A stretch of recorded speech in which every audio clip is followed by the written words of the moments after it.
Primero voy a definir lo que es la amiloidosis cardíaca, que es un depósito de proteínas con una estructura inestable que se pliegan, agregan y depositan en el espacio extracelular del miocardio, pudiendo afectar tanto la función contráctil, el flujo vascular, como la conducción eléctrica. Perdón, me voy a...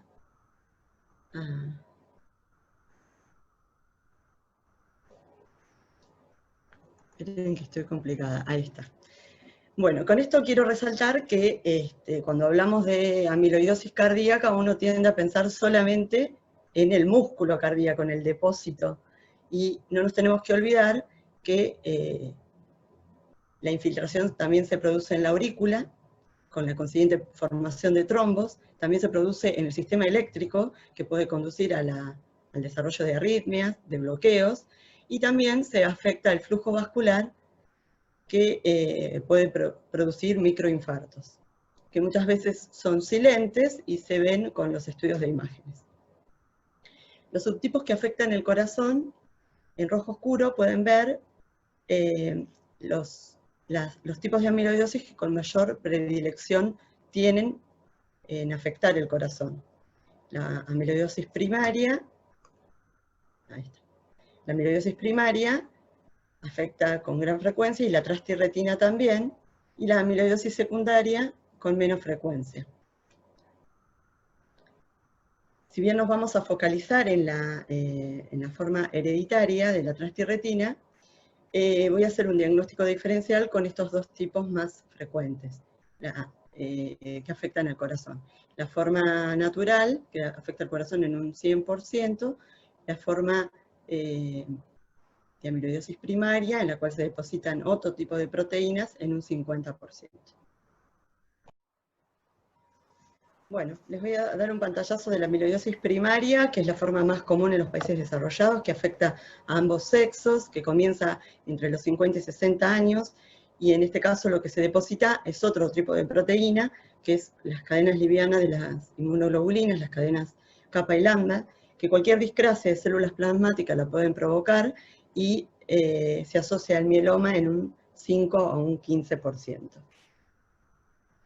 Los síntomas iniciales son muy inespecíficos: pérdida de peso, fatiga, debilidad muscular.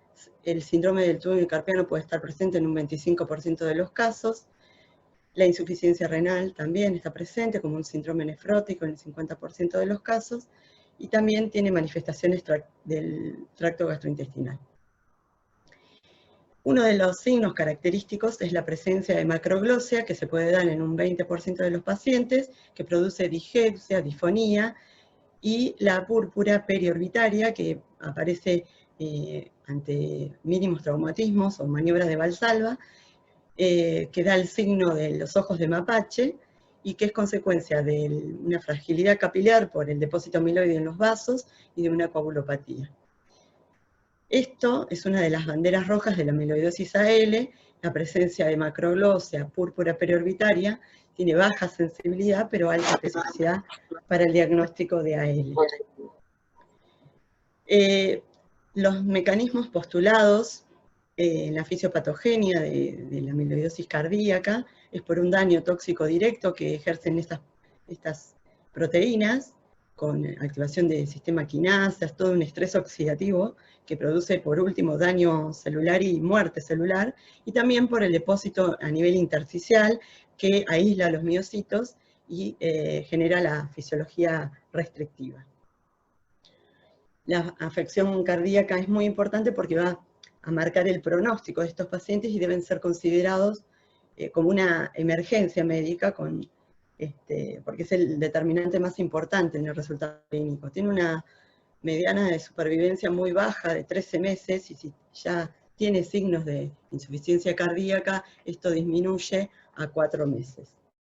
La muerte de estos pacientes se produce principalmente por la afección cardíaca, que es rápidamente progresiva en la instauración de la insuficiencia cardíaca.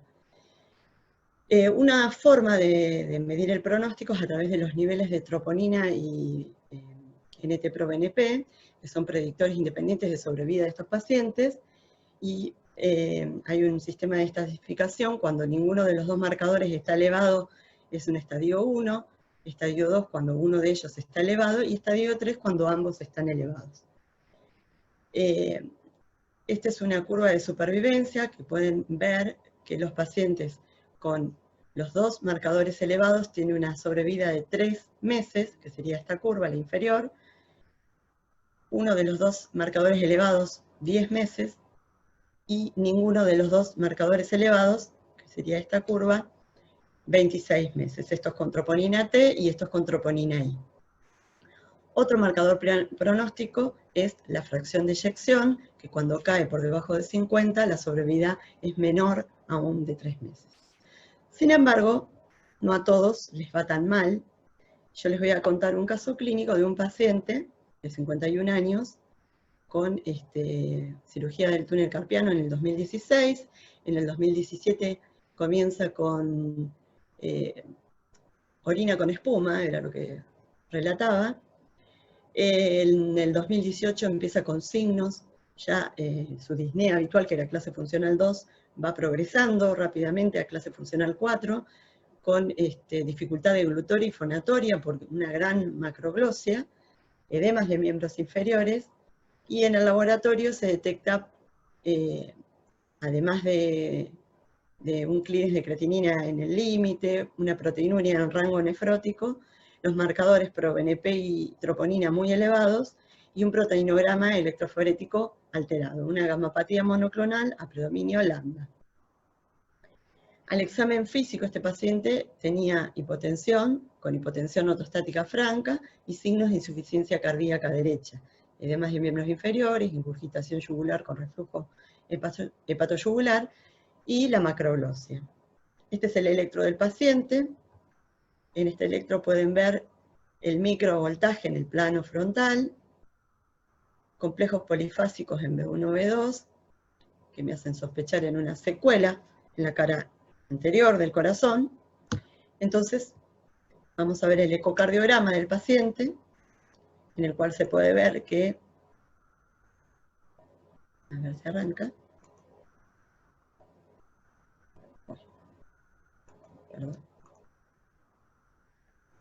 ahí está, que tiene un deterioro leve de la función ventricular, con una hipoquinesia global, no tiene una secuela, como podría ser el electro que tiene el paciente. La fracción de eyección por Simpson dio 47%, perdón. Los espesores parietales están levemente aumentados, con aumento de la refrigencia, muy levemente aumentados, 12, que es el límite. Para el diagnóstico de amiloidosis AL, el límite de septum es por encima de 12. Este es el ecocardiograma con strain 2D por speckle tracking, que se hacen 4, 2 y 3 cámaras, y eso me permite evaluar todos los segmentos en un mapa polar, en el cual se puede ver un signo típico de afección amiloidea, que es el signo de la bandera de Japón, o de la cereza del postre, de la torta, con un compromiso marcado de los segmentos basales, un poquito menos de los segmentos medios, y casi conservado los segmentos apicales. El valor normal de esto tiene que ser menos 21 para este equipo, que es el Philip. Como pueden ver, todos por debajo de menos 21. Se habla de valores negativos, pero actualmente se está tendiendo a sacar este signo negativo porque presta confusión. Bueno, el strain longitudinal global era de 13%, y se sabe que en las amiloidosis AL un marcador pronóstico es que este strain longitudinal global esté por debajo de 11, que es un predictor independiente de menor sobrevida. Esta es la resonancia del paciente, en la que pueden ver también aumento de los espesores parietales del ventrículo izquierdo, a predominio septal, y un realce tardío subendocárdico difuso, a nivel septal, sobre todo también, y de las aurículas. Este es el centellograma con pirofosfato que se le hizo al paciente, con escasa captación cardíaca del radiotrazador, es inferior al hueso, en la escala de Perugini es un grado 1, y fue informada como negativa para el diagnóstico de amiloidosis tipo TTR. Se le hizo una biopsia de médula ósea que estaba infiltrada por células plasmáticas con signos histológicos vinculables a amiloidosis. Se le hizo un trasplante de médula ósea, recibió quimioterapia y trasplante, y actualmente, afortunadamente, está en remisión, a pesar de todos los signos de mal pronóstico. Bueno, vamos a diferenciarlo ahora de la amiloidosis de tipo natural, o la sistémica senil. Este es un trastorno relacionado con el envejecimiento. No se conoce del todo bien los mecanismos, pero se cree que las variantes del gen de TTR no codificantes modulan la enfermedad. Sobre todo hay algunas mutaciones, como el polimorfismo G6S, que es un factor protector para el desarrollo de la misma.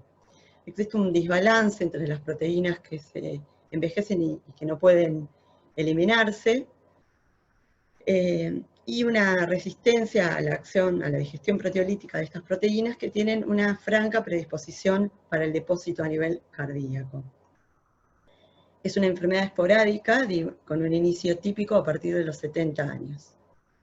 Para poder entender la amiloidosis de tipo natural, tenemos que conocer bien cuál es la proteína transtirretina, que ya fue bien descrita por mis compañeros, pero bueno, francamente la transtirretina es una proteína de 127 aminoácidos que abarca un gen en el cromosoma 18, que tiene 4 exones, y que circula en el organismo en forma de tetrámero, con 2 sitios de unión a tiroxina y 2 sitios de unión a retinol. Esta proteína se sintetiza en el hígado, principalmente, en un 95%, también en un 5% en otros tejidos, y tiene que pasar por el sistema de control de calidad, la maquinaria de control de calidad del retículo endoplasmático para ser secretada a sangre. Algunas mutaciones como esta, por ejemplo, son muy altamente inestables y se degradan por el sistema ubiquitina proteosoma, y hay otras, como por ejemplo la valina isoleucina 122 o la forma natural, que pueden ser secretadas al torrente sanguíneo y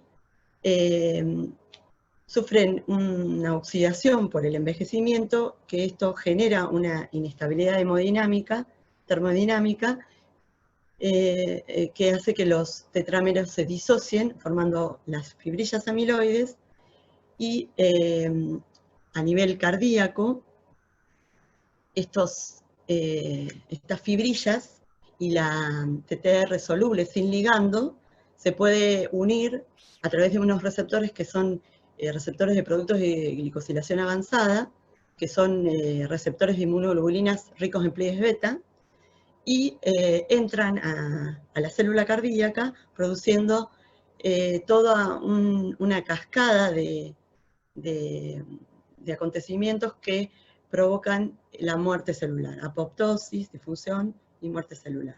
Esto es uno de los lugares donde vamos a encontrar las dianas terapéuticas para esto. Uno es a nivel del hígado, en el trasplante y los oligonucleótidos antisentidos. Otros a nivel de la proteína circulante, a través del tafamidis y el diflunisal. Y otro es a través del anakinra con inhibición de las cascadas inflamatorias. Bueno, todo esto no lo voy a hablar, solamente voy a hablar de las manifestaciones cardíacas, que a nivel extracardíaco produce el síndrome del túnel carpiano, estenosis del canal medular, puede producir rotura traumática del tendón del bíceps, que es el signo de Popeye, insuficiencia renal leve a moderada, ACV, y a nivel cardíaco se manifiesta principalmente con insuficiencia cardíaca con fracción de eyección preservada, FA, arritmias principalmente auriculares, que son difíciles de tratar, y alteraciones en la conducción eléctrica, como por ejemplo en este electro, que pueden ver bueno, el microvoltaje en el plano frontal, un patrón de pseudoinfarto en la cara inferior del corazón, o en mi bloqueo anterior izquierdo avanzado, un patrón de pseudoinfarto anterior. Perdón, se me pasó la diapositiva. Ahí está. Pseudoinfarto inferior. Con respecto a la prevalencia de esta enfermedad, es desconocida, ya que está marcadamente infradiagnosticada, pero hoy es bien sabido que hay cierto tipo de grupo de pacientes donde la prevalencia es muy alta. ¿En quiénes? En varones mayores de 80 años, la prevalencia en autopsias puede alcanzar hasta un 25 o un 30%. En pacientes con insuficiencia cardíaca, con fracción de eyección preservada, con hipertrofia ventricular, mayores de 60 años en un 13% y mayores de 75 años en un 30%. También se ha evaluado en pacientes con estenosis aórtica severa que van a recambio de válvula percutánea, en los cuales la prevalencia es de alrededor entre un 13 y un 16%. En las biopsias post-mortem de pacientes con miocardiopatías hipertróficas, la prevalencia es del 5%. Este es un estudio en el cual evaluaron a los pacientes que iban a TAVI, a implante de válvula transcatéter, y les hacían a todos un centellograma de 200 pacientes que fueron evaluados, 26 tenían amiloidosis cardíaca, de ahí sale esa prevalencia del 13%, y esta curva de supervivencia se puede ver que los pacientes tratados con TAVI les fue mucho mejor que a los pacientes sin tratamiento con TAVI. Por lo tanto, a estos pacientes hay que considerarlos para este tipo de tratamiento, y no los pacientes con estenosis aórtica severa que tienen amiloidosis asociada, dejarlos sin tratamiento o con tratamiento médico solamente. Bueno, y les voy a presentar un caso clínico de un paciente con este tipo de amiloidosis, que es un paciente de 83 años, con factores de riesgo, hipertensión. Como antecedentes tenía un reemplazo valvular mitral mecánico hace más de 10 años, antes de la consulta, estaba con una arritmia, con un FA anticoagulado. Tenía antecedentes de una cirugía del túnel carpiano hace más de 15 años, y el motivo de consulta del paciente fue una disnea progresiva de más de 2 años de evolución, con signos de insuficiencia cardíaca, principalmente derecha, y relataba calambres de miembros inferiores. Y bueno, era una leve neuropatía, finalmente lo que tenía. Al examen físico tenía hipotensión, con hipotensión ortostática muy marcada, estos signos, edemas de miembros inferiores hasta la raíz de los miembros, ingurgitación yugular 3/3, sin colapso, un leve deterioro de la función renal en el laboratorio con una proteinuria de rango no nefrótico. Este es el electro del paciente, en el que se puede ver un ritmo de fibrilación auricular, y lo que es llamativo es que en un paciente hipertenso de larga data no encontremos signos de hipertrofia en el electro, no tiene signos de hipertrofia. Tiene algunos signos de sobrecarga sistólica, con alteraciones en la repolarización ventricular y algunos signos de alteraciones en la conducción intraventricular, sin otro hallazgo. Cierto microvoltaje no llega, porque se habla de microvoltaje cuando la onda R, que es esta, es menor a un cuadradito de estos, bueno, y no lo supera levemente, así que no se puede decir microvoltaje. Este es el ecocardiograma del paciente. Algo que quiero resaltar, que por ahí es una cosa muy obvia para los cardiólogos, es que cuando uno pide un ecocardiograma, indique ecocardiograma Doppler color. ¿Por qué? Porque muchas veces se pide para evaluar amiloidosis un ecocardiograma bidimensional, o simplemente ponen ETT, ecocardiograma transtorácico, y esto no me permite a mí ver el flujo, ni la forma, ni describir la fisiopatología justamente de la amiloidosis, que se altera la función diastólica. Entonces es importantísimo poner ecocardiograma, Doppler, color, la evaluación. Bueno, en este paciente vemos el reemplazo valvular mitral, aumento de los espesores parietales, un aumento concéntrico de los espesores parietales, tiene una insuficiencia aórtica leve, tiene dilatación de las dos aurículas, un deterioro leve a moderado de la función ventricular, la vena cava inferior está muy dilatada, y el Doppler tisular marca unas velocidades muy bajas, con una E' que me marca que aumento de las presiones de llenado, que es de 34, altísima.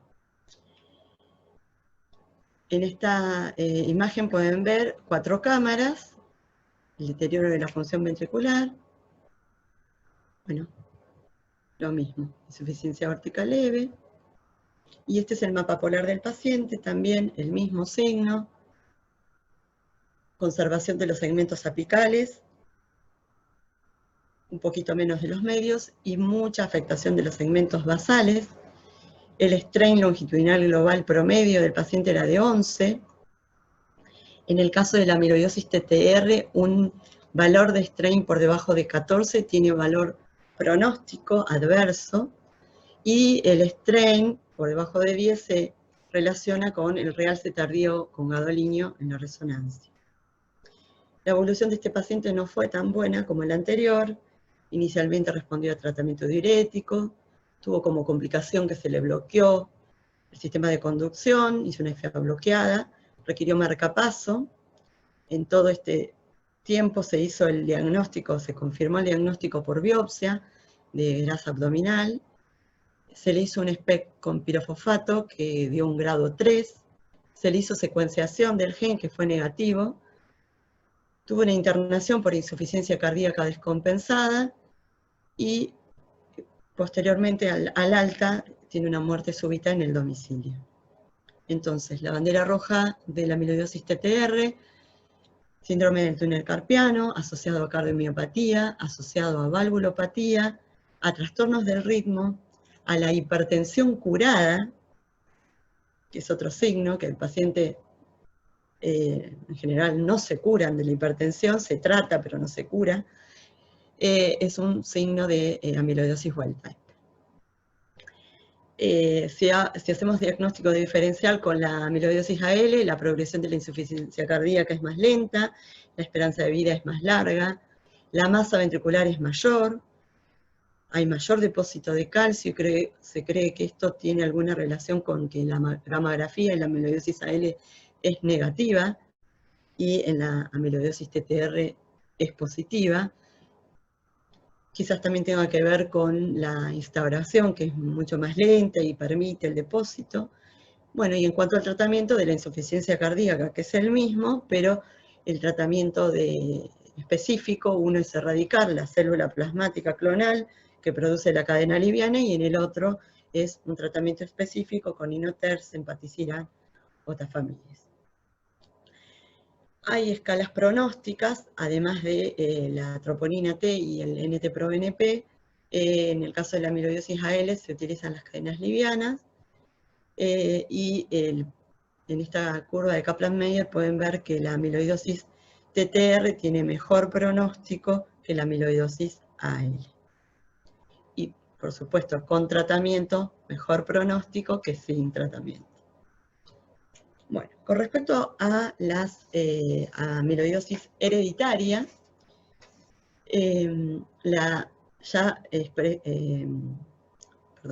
Valeria explicó el gran abanico de correlación entre el fenotipo y el genotipo.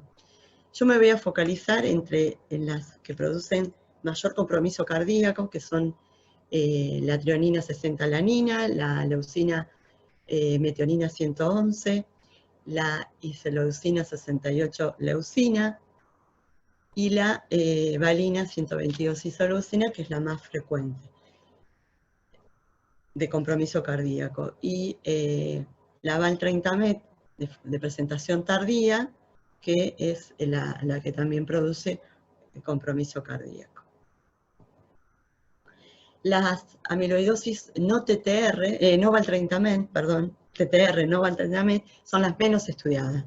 La más frecuente asociada a miocardiopatía es la valina isoleucina 122, principalmente en afroamericanos y en las islas del Caribe. El promedio de edad de diagnóstico es entre los 65 y los 70 años. En Irlanda, la treonina 60-alanina y en Dinamarca, la leucina 111-metionina. Y la que produce mayor cuadros restrictivos graves es la treonina 59-lisina.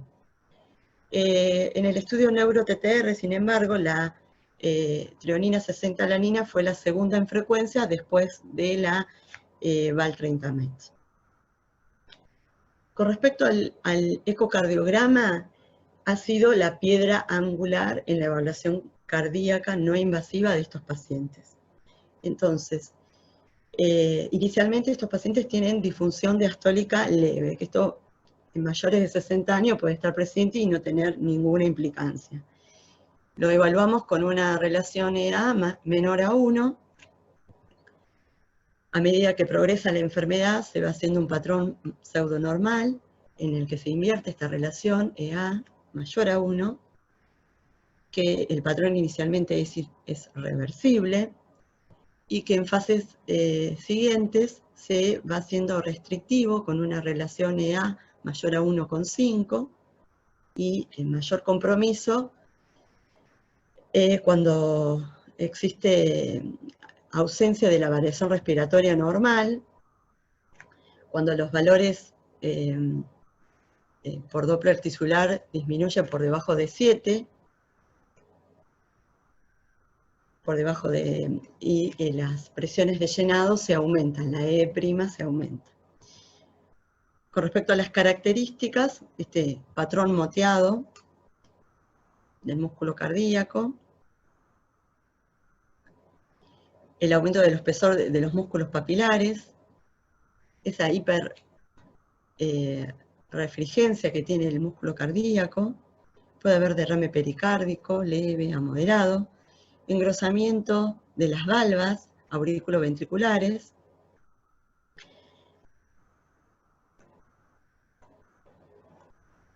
acá el espesor, cuando tenemos estos cuadros, casi que no hay duda, pero bueno, hay cuadros menores.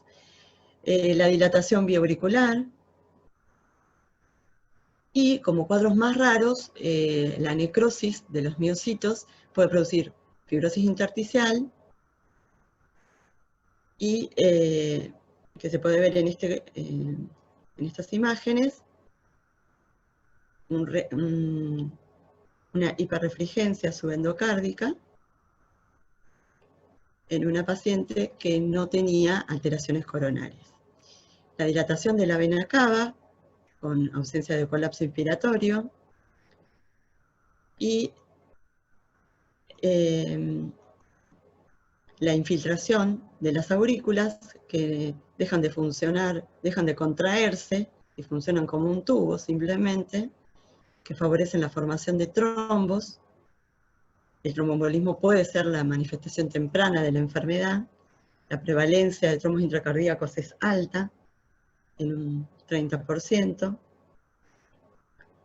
y puede simular, aunque es raro, una miocardiopatía hipertrófica obstructiva.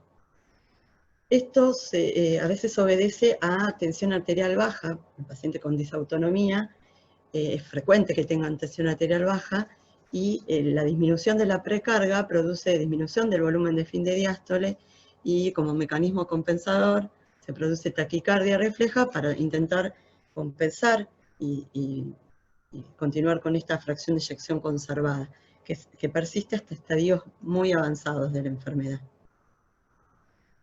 Mediante strain por Doppler tisular podemos evaluar estas velocidades bajas a nivel del septum y de la pared lateral, y evaluar a través de una fórmula de Nugget la presión wedge del paciente.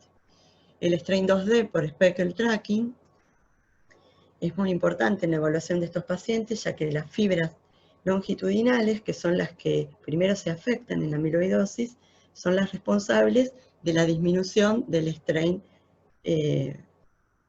regional y del strain regional a nivel basal, principalmente, luego medio, y la conservación de los segmentos apicales. Para lograr este gráfico, lo que hacemos es hacer el strain en 4 cámaras, en 3 cámaras y en 2 cámaras, y se evalúa a nivel basal, medio y apical, el corazón, y se hace luego este mapa polar. El signo de la bandera de Japón es bien característico de la amiloidosis, y hay otros parámetros, por ejemplo, la fracción de eyección sobre el strain longitudinal mayor a 4,1, que nos permite diferenciar amiloidosis cardíaca de otras miocardiopatías hipertróficas, y el índice entre los segmentos apicales y la sumatoria de los segmentos basales y medios, con un índice mayor a 1, es bastante sensible, 93%, y específico, 82%, para diferenciar amiloidosis cardíaca de otros controles. En esta imagen vemos una amiloidosis AL arriba y abajo una amiloidosis TTR. Como pueden ver, en general en la amiloidosis AL este signo es más frecuente que en la TTR, es más marcado. Y el valor de corte para predecir pronóstico en la AL es de -11 y en la TTR de -14. También el índice de la FEI sobre el strain permite diferenciar la amiloidosis de otros patrones. Esta es una comparación entre un estudio anatomopatológico y el strain. Como pueden ver, los segmentos más apicales están casi sin depósito, los segmentos medios con un poquito más de depósito y los segmentos basales con mucho depósito amiloide. Y se correlaciona bien con este strain. El strain también permite ver otros, hacer un diagnóstico diferencial. Hay algunas enfermedades, por ejemplo el Fabry, que tienen el strain más reducido a nivel inferolateral, en el caso de las hipertrofias a nivel septal basal, y permiten hacer diagnóstico diferencial. En cuanto al cuadro clínico, lo predominante es la falla cardíaca derecha. El edema pulmonar es raro. La falla cardíaca derecha se va a manifestar por edemas de miembros inferiores, ingurgitación yugular, reflujo hepatoyugular, puede haber hepatomegalia y esplenomegalia y ascitis. El edema pulmonar es infrecuente, síntomas de bajo gasto, palpitaciones, cansancio, fatiga, insuficiencia cronostrópica. Las arritmias son muy frecuentes y el síncope o presíncope es un síntoma muy común, es multifactorial, provocado por bradiarritmias y taquiarritmias y también por la disfunción autonómica. Cuando aparece un síncope de esfuerzo es de mal pronóstico y habla de un gasto cardíaco bajo y fijo, de una miocardiopatía restrictiva. En general, en estos pacientes la muerte súbita es por disociación electromecánica, o sea que tienen actividad eléctrica sin pulso, por lo cual colocarles un desfibrilador como prevención primaria a estos pacientes no tiene cabida. Es importante diferenciar en el cuadro clínico de inicio temprano y de inicio tardío, que las fibras que tienen estos pacientes son distintas. Y la penetración de la enfermedad es distinta, es alta en el inicio temprano y es baja en el inicio tardío. El inicio temprano de la TTR tiene anticipación genética, que ya lo explicó muy bien Valeria. En cuanto al compromiso cardíaco, las de inicio temprano, en general los espesores están casi normales. En el inicio tardío están muy aumentados. Y en cuanto a la composición de fibras, las de inicio temprano tienen una longitud completa, una proteína intacta, que se llaman fibras tipo B. En cambio, las de inicio tardío tienen unas fibras de longitud completa y fragmentadas a nivel N-terminal, aproximadamente en el aminoácido 50, que son las fibras tipo A. Esto tiene implicancias en la biopsia y en los estudios de imágenes. Y hay que tener en cuenta que en una misma familia puede haber casos de inicio temprano y de inicio tardío. Les voy a presentar un caso clínico de un paciente con un inicio tardío. Es un paciente de 76 años, hipertenso, medicado con enalapril y levotiroxina porque tenía antecedentes de hipotiroidismo, y venía con un cuadro de una polineuropatía sensitivo-motora de 8 años de evolución, típico caso, que no le encuentran el diagnóstico, y que consulta por hipotensión sintomática por mareos. Al examen físico se detecta hipotensión franca, no se pudieron hacer maniobras de ortostatismo porque el paciente ya estaba con mucha dificultad para pararse, vino en silla de ruedas, tenía edemas hasta la raíz de los miembros, ingurgitación yugular 3/3 sin colapso, en el laboratorio tenía un NT-proBNP muy elevado, y este es el electrocardiograma del paciente. Otra vez lo mismo, en un paciente con hipertensión de larga data voy a ir a buscar signos de HBI, de hipertrofia, que no los tenía. Y tiene algunos hallazgos bien característicos, que es este patrón de pseudoinfarto inferior y de pseudoinfarto anterior. Entonces voy a ir a ver el electrocardiograma de este paciente. Este es el ecocardiograma del paciente. Como pueden ver, tenía los espesores parietales muy aumentados, tenía dilatación biauricular, aumento del engrosamiento de las válvulas auriculoventriculares, la función ventricular estaba conservada, tenía disfunción diastólica grado 2, con aumento de las presiones de llenado,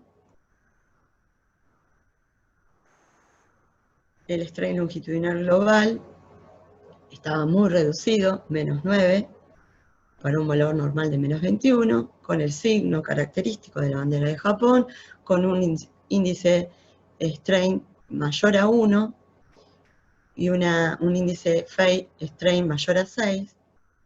El centellograma con difosfonato francamente positivo, aunque fue evaluado en un grado 2 en la escala de Perugini porque es similar al hueso. Esta es la resonancia del paciente. Se puede ver que tiene infiltración con gadolinio de las aurículas, aumento de los espesores, un realce subendocárdico difuso, el veno dilatado, también un engrosamiento del ventrículo derecho con realce también. Otro signo característico de la resonancia es el lavado precoz del contraste del pool sanguíneo. La evolución de este paciente tampoco fue muy buena, sin embargo, no tan mala como el paciente que conté anteriormente. Se hizo biopsia que fue negativa para amiloidosis, se hizo una biopsia de la mucosa rectal que tiene menos rédito.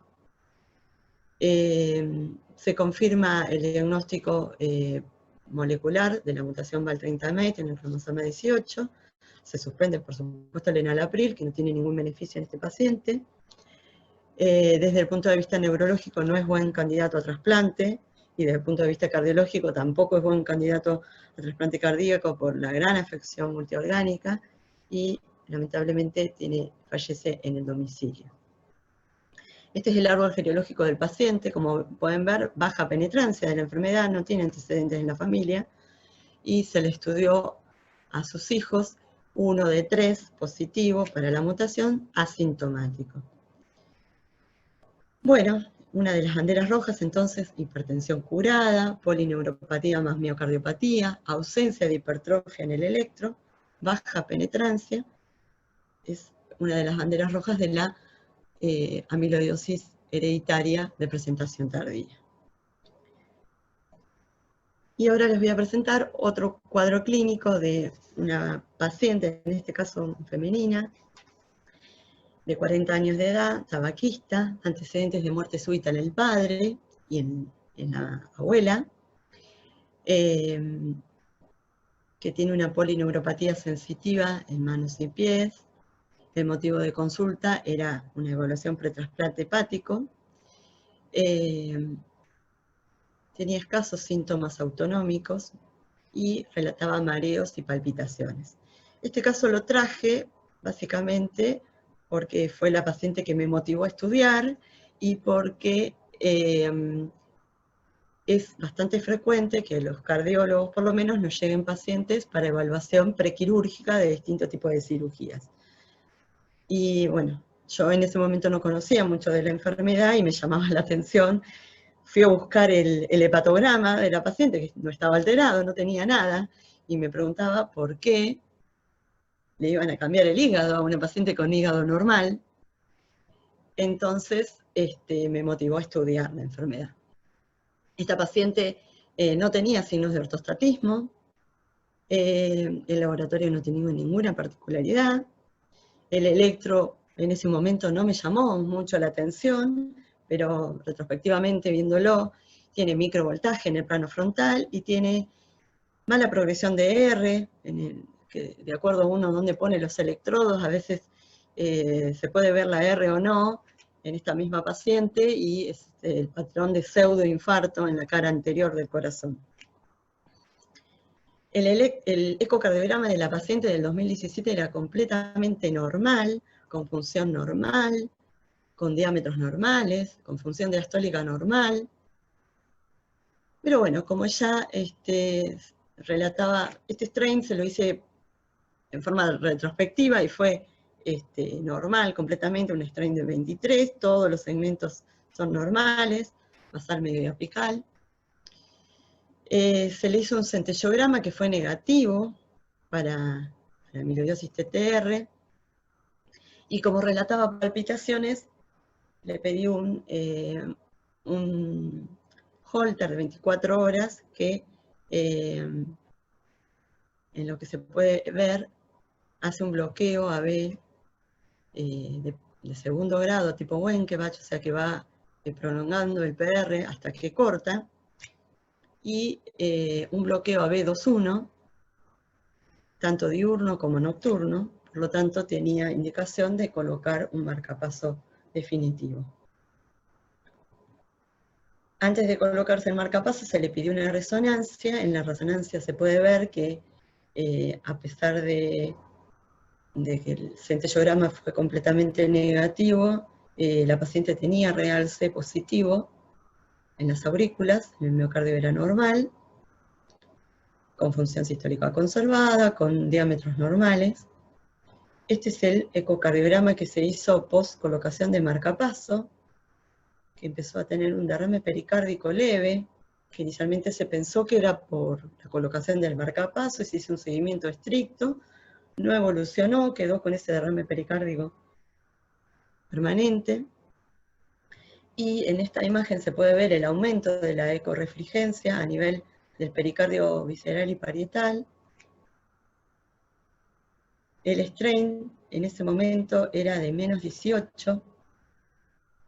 Se pudo hacer strain porque la paciente, a pesar de tener el marcapaso, se tuvo que dejar la frecuencia del marcapaso muy baja porque no lo toleraba, entonces se dejó a la mínima frecuencia, que solo se active en el momento que le bajaba la frecuencia y hacía los bloqueos. Este es el ecocardiograma de la misma paciente en el año 2019. Como pueden ver, ya los espesores parietales no eran tan normales, el patrón de relajación tampoco era normal, y o sea que ha habido una evolutividad en su enfermedad. El strain muy reducido, menos 14, aunque pierde valor un poco el strain en pacientes con marcapasos. Este es el árbol genealógico de la paciente, o sea, una alta penetrancia de la enfermedad, muerte súbita del padre, de la abuela, del hermano, y con tíos afectados.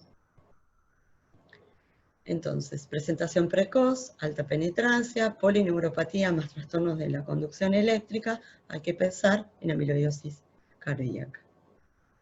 Esta paciente ya había venido con el diagnóstico previo.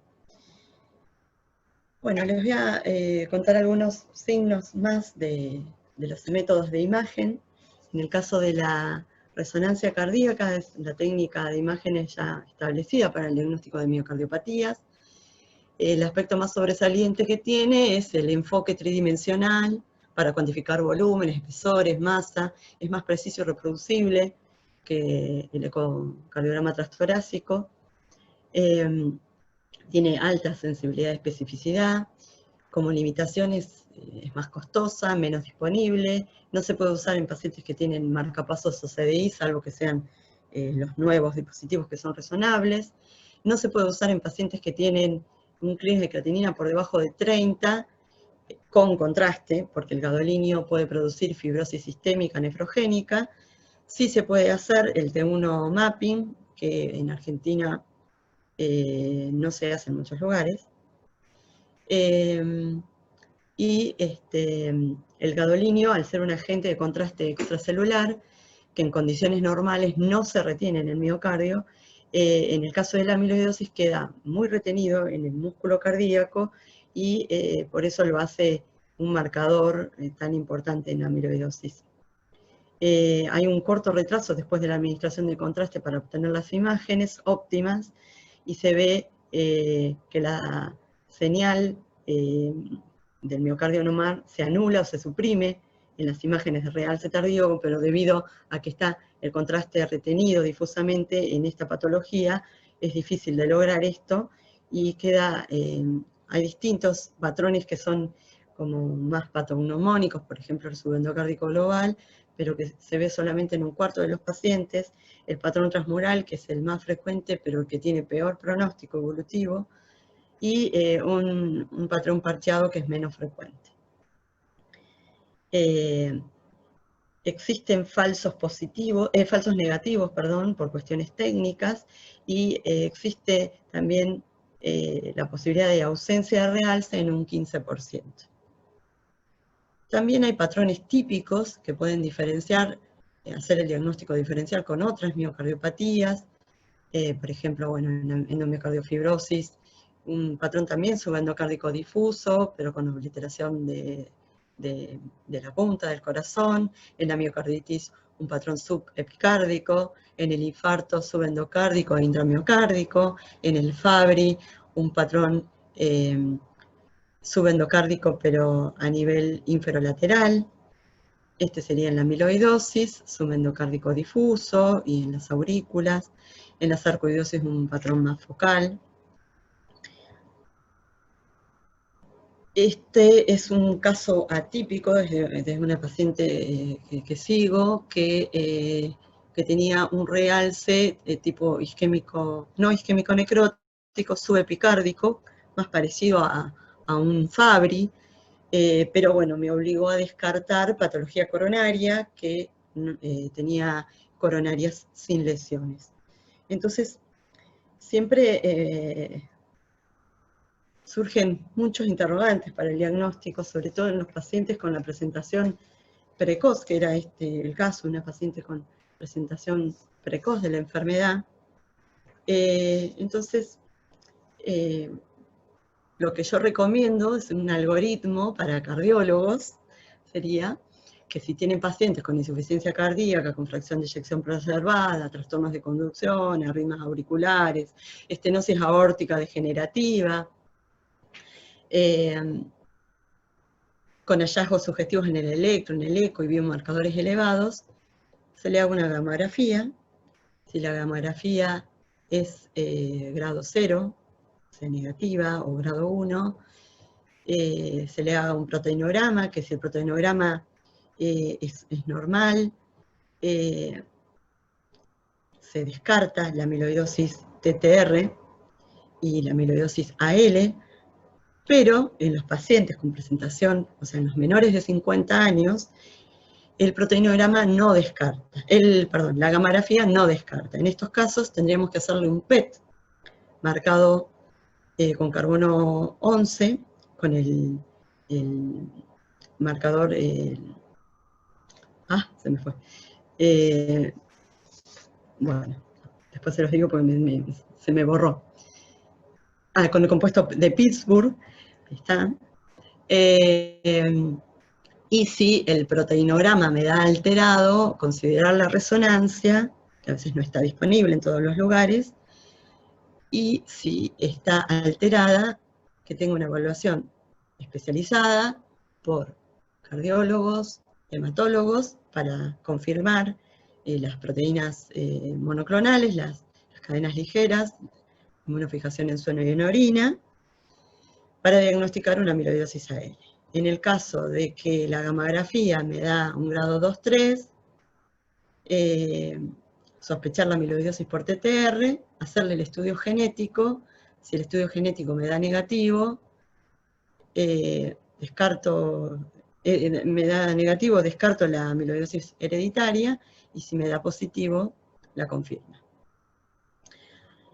La gamografía es muy visual, o sea, en el caso de la amiloidosis TTR tipo 2-3 es muy visual, se ve muy bien cuando es positiva. En el caso de la AL suele ser negativa, aunque hay algunos casos en los cuales hay un grado 1-2.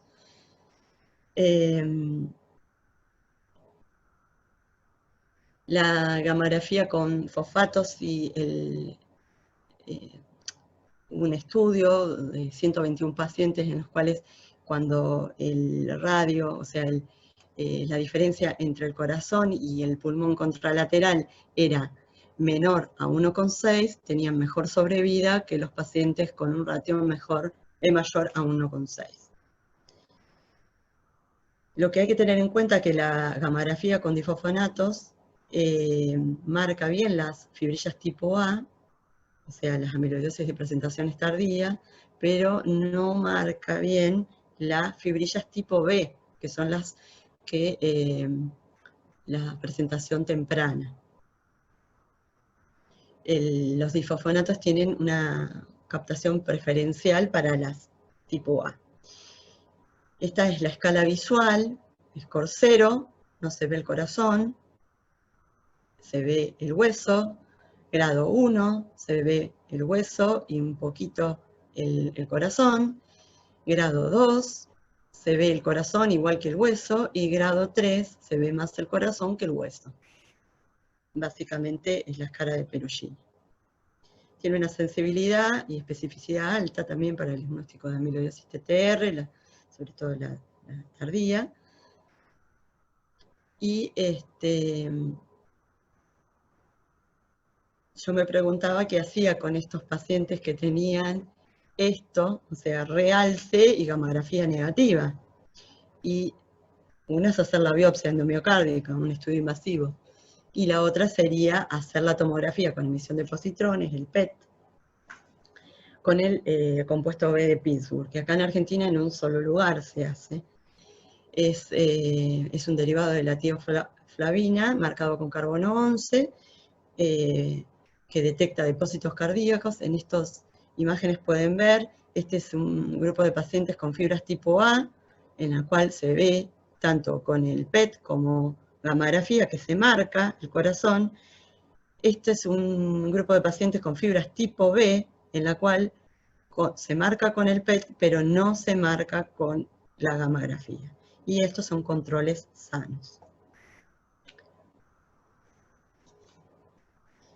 En esto es el mapa polar, que es un poco más gráfico, control sano, fibras tipo A, presentación tardía, fibras tipo B, presentación precoz. Es un método sensible para detectar depósitos de amiloide. Parece detectar las fibras estas no fragmentadas.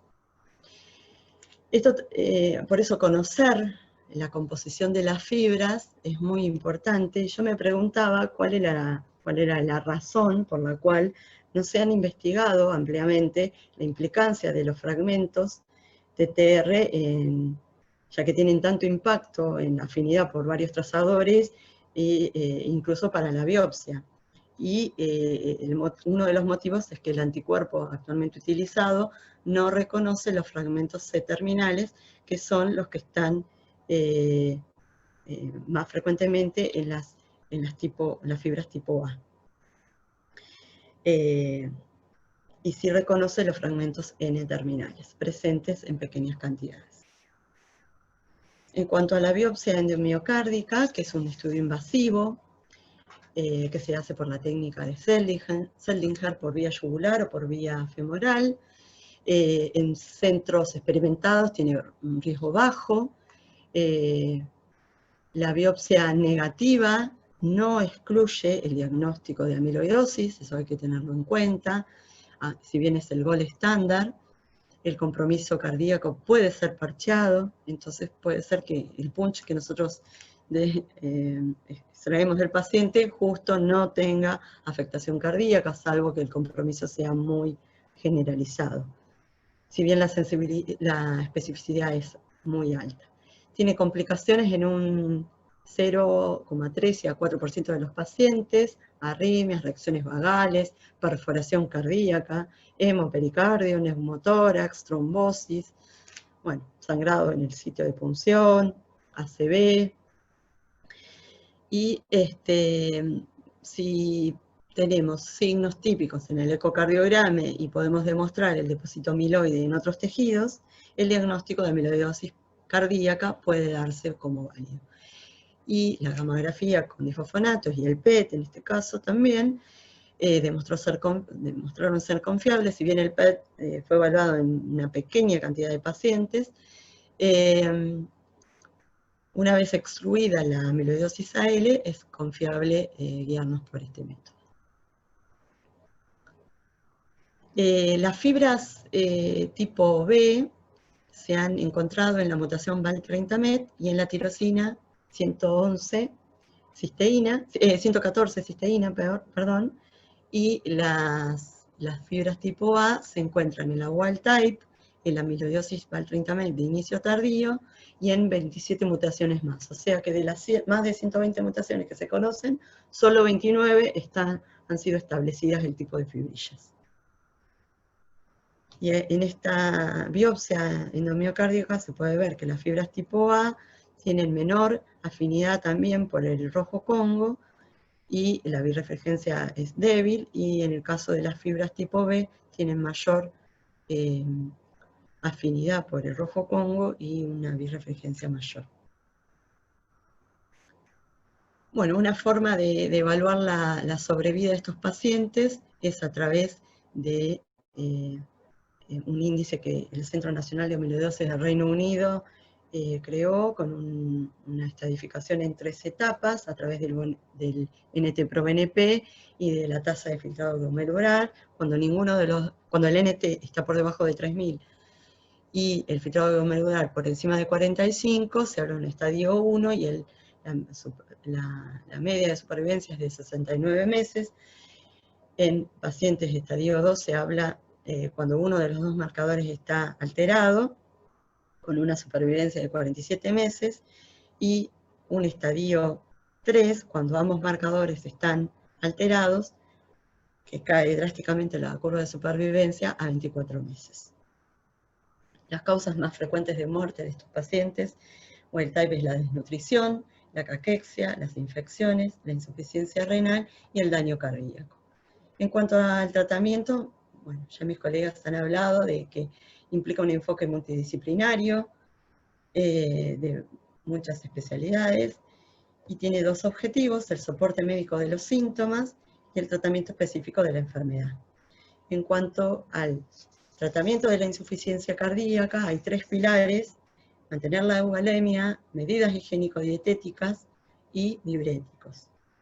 Bueno, bajo consumo de sal, dejar de fumar, caminar, hacer actividad física por lo menos 30 minutos por día, una dieta balanceada, abundante consumo de agua y los diuréticos que se usan son los diuréticos de asa, como la furosemida, los antagonistas de la aldosterona en pacientes con sobrecarga hídrica franca.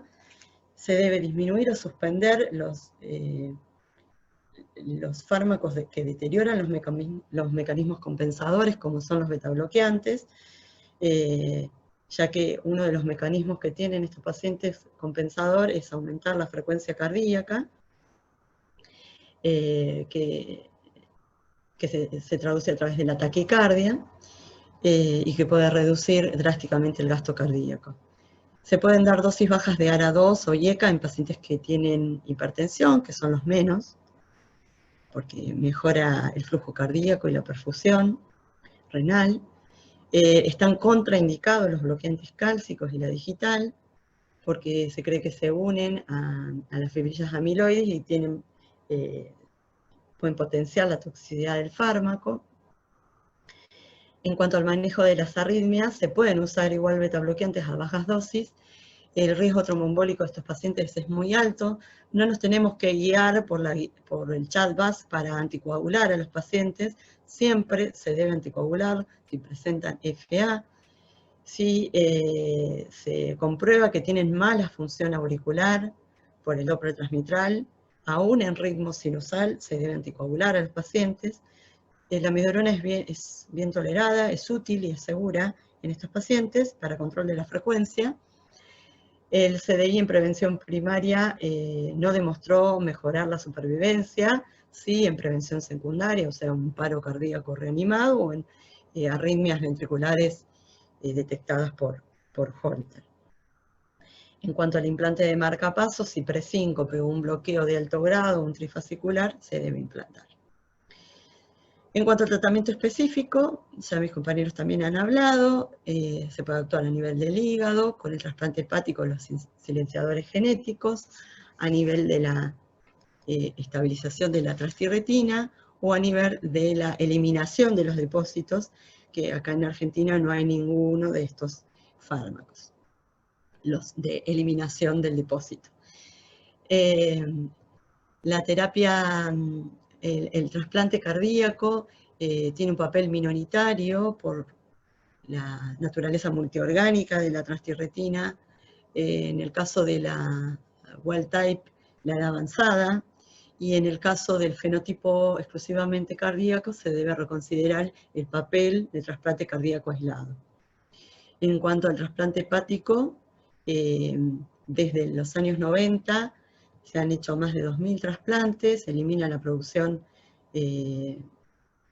hepática de transtirretina de tipo mutada, no tiene ningún efecto en la transtirretina natural. El hígado trasplantado continúa produciendo la wild type, que es la que se va a depositar en el corazón. Se cree que la transtirretina mutada sirve de molde para que se deposite la transtirretina natural. Sí es eficaz en pacientes con la mutación Val30MET de inicio temprano, con un estado nutricional bueno, con una duración breve de la enfermedad antes del trasplante. La supervivencia de estos pacientes, los Val30MET de inicio temprano, es francamente mejor que el resto de las mutaciones y de la forma tardía. Este es un análisis retrospectivo de un registro mundial de trasplantes de 77 centros, que se trasplantaron 1940 pacientes, de los cuales 1380 están vivos, y o sea que la supervivencia a 20 años fue de 55%, y en más del 80% se realizó una combinación de trasplante hepático, cardíaco y renal. Los cuidados que debemos tener los cardiólogos, sobre todo post-trasplante, es la progresión paradójica de la miocardiopatía, el depósito progresivo de la transtirretina natural. En esta imagen pueden ver, un paciente se había hecho una biopsia endomiocárdica pre-trasplante, y post-trasplante se ve que se empezó a depositar transtirretina natural. No progresó la transtirretina cuando se hizo un trasplante combinado de corazón e hígado. El subgrupo de mayor supervivencia en el tipo tardío fue el sexo femenino y no se sabe por qué estas diferencias de sexo. Por eso también tiene implicancia conocer el tipo de fibrillas, vuelvo a recalcarlo, porque las de inicio temprano son justamente las que mejor pronóstico tuvieron de trasplante y se cree que tiene que ver con este tipo de fibrillas que tiene.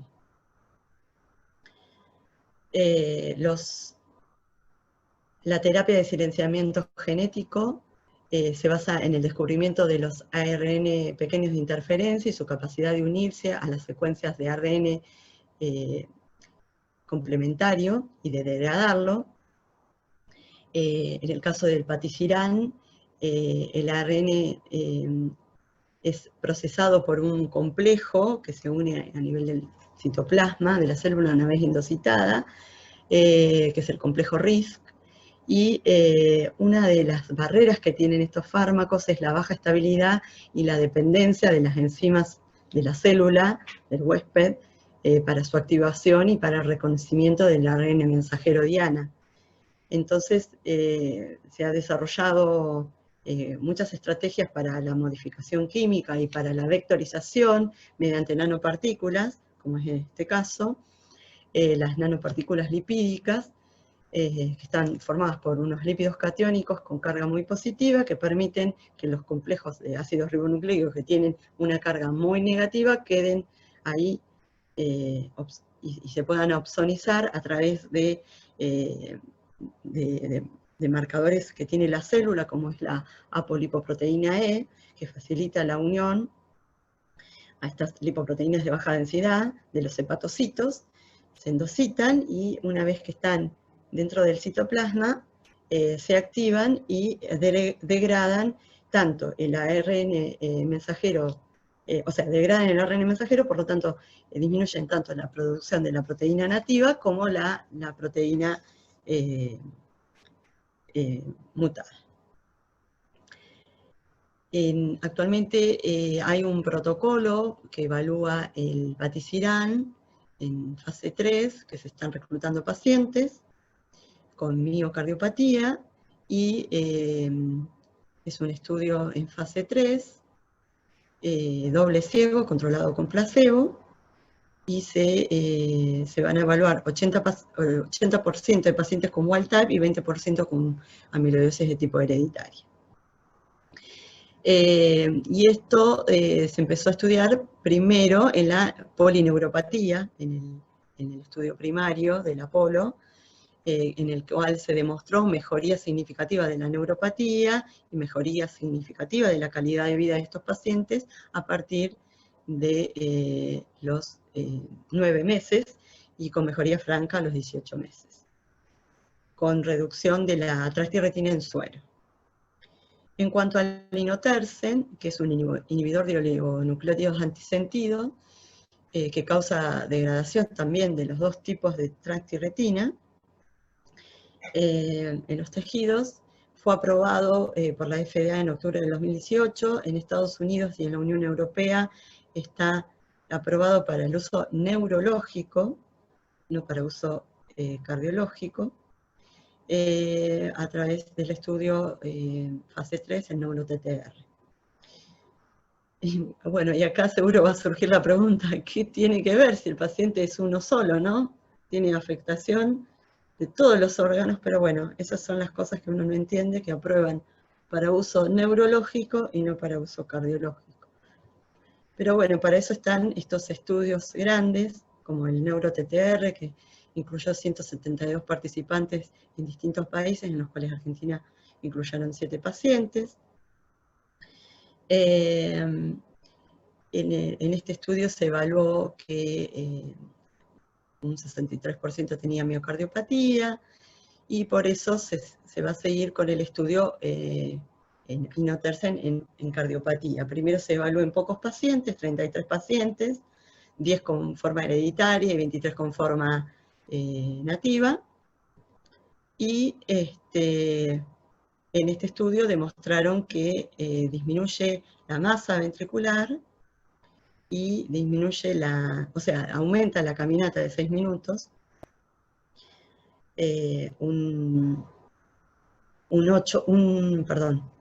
aumenta 20 metros la caminata de 6 minutos a los 2 años y a los 3 años aumenta la caminata 16 metros más. En cuanto al tafamidis, que es un estabilizador de los tetrámeros, que se une al sitio de unión a la tiroxina, impide que se disocien los monómeros, y estos son los que producen el daño tisular.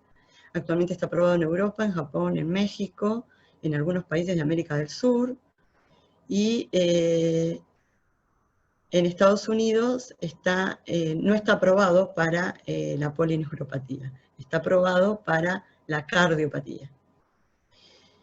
Y eso se evaluó en este estudio, que es el ATTRACK, que es un estudio multicéntrico, randomizado, doble ciego, controlado con placebo, fase 3, que evalúa la eficacia y la seguridad del tafamidis en la miocardiopatía amiloide tipo mutada y tipo wild type. Se incluyeron 441 pacientes para recibir 80 miligramos de tafamidis o 20 miligramos de tafamidis o placebo, una vez por día durante 30 meses. 264 pacientes recibieron tafamidis y 177 recibieron placebo. Se excluyeron los pacientes que tenían insuficiencia cardíaca clase funcional 4, amiloidosis tipo AL, que habían sido trasplantados del hígado del corazón, que tenían dispositivos cardíacos, insuficiencia renal o hepática, o que tenían tratamiento previo con tafamidis. Las características basales fueron similares en ambos grupos y mostró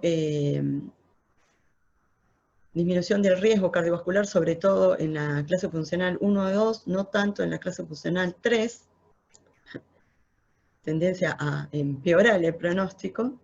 El punto final primario de este estudio fue la mortalidad por todas las causas y la tasa de hospitalizaciones cardiovasculares, y el punto final secundario fue la mejoría en la caminata, el test de la caminata de 6 minutos, y la mejoría en el cuestionario de calidad de vida de Kansas City, que es un cuestionario de evaluación de la insuficiencia cardíaca. Se pudo demostrar que el tafamidis disminuye significativamente la mortalidad por todas las causas respecto al placebo y disminuye la tasa de hospitalizaciones, pero estos beneficios se mostraron recién a los 18 meses de un tratamiento continuo, que nosotros vemos que nuestros pacientes no reciben el tratamiento continuo para que pueda verse este beneficio. Entonces, este estudio demostró también mejoras en la caminata de 6 minutos, en el cuestionario de calidad de vida, pero hubo cambios mínimos en los parámetros ecocardiográficos y la enfermedad siguió progresando. Gracias a este estudio se aprobó en el 2019 el tafamidis para uso cardiológico y también en Japón. En cuanto al diflunisal, disminuye la amiloidogénesis por disociación. Se usa en estadio 1 y 2 en Estados Unidos y en la Unión Europea. No tiene licencia para la forma hereditaria, es un uso off-label. Se evaluó en un estudio también en fase 3 y mejoró la tasa de progresión del deterioro neurológico y la calidad de vida, pero hay que tener en cuenta que al ser un AINE, el 50% de los pacientes tuvieron que interrumpir el tratamiento por los efectos adversos gastrointestinales, que muchos de estos pacientes lo tienen ya previo, y se vio que hay mayor riesgo de toxicidad gastrointestinal, renal y cardíaca con el uso a largo plazo. En cuanto a los asesoramientos genéticos, ya hablaron mis compañeros, prioridad en las pruebas genéticas en los hermanos. Siempre hay que confeccionar el árbol genealógico, identificar a los posibles portadores, diagnóstico temprano, permite un monitoreo para detectar signos tempranos de la enfermedad, ayuda a tomar las decisiones en cuanto a la planificación personal y familiar, y la falta actual de intervenciones preventivas en la etapa presintomática hace que los beneficios potenciales de las pruebas genéticas presintomáticas se limiten solo a los hermanos del caso índice, y no a la descendencia. Entonces, como conclusiones, el diagnóstico de la amiloidosis se hace tarde, cuando el proceso de la enfermedad ya está muy avanzado, cuando las terapias no se pueden indicar en los pacientes. Los avances en las imágenes cardiovasculares han permitido un mejor pronóstico, un mejor diagnóstico con alta sensibilidad y especificidad. Actualmente varios fármacos se encuentran en las últimas fases de experimentación, esperemos que pronto todos nuestros pacientes puedan recibirlas, y que pronto esta enfermedad pasará a ser una enfermedad mortal, a ser una entidad tratable. Y los invito a ver en YouTube este video que es muy lindo de enfermedades raras, pero no invisibles. Gracias.